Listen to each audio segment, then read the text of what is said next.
रियासत जिद कर ले तो वो पूरा करके ही छोड़ती है, चाहे उसकी कीमत कितनी ही क्यों न अदा करनी पड़े, और उसने ऐसा ही किया।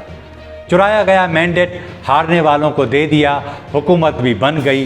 पार्टी को तोड़ने की हर बार नई कुव्वत के साथ कोशिश की गई, सज़ाओं पर सज़ाएं, नाअहलियाँ, लेकिन सब बेकार। जेल वाला मानने को तैयार नहीं। कहते हैं कि जेल से मरकर निकलेगा, क्योंकि ज़िंदा निकला तो लाखों लोग सड़कों पर होंगे।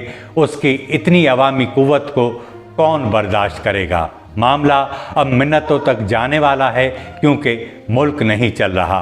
कहा जा रहा है कि जेल वाला खामोश हो जाए तो सोचा जा सकता है, लेकिन वो तैयार नहीं। 3 साल हो गए, न मुल्क की और न ही अवाम की हालत बदली।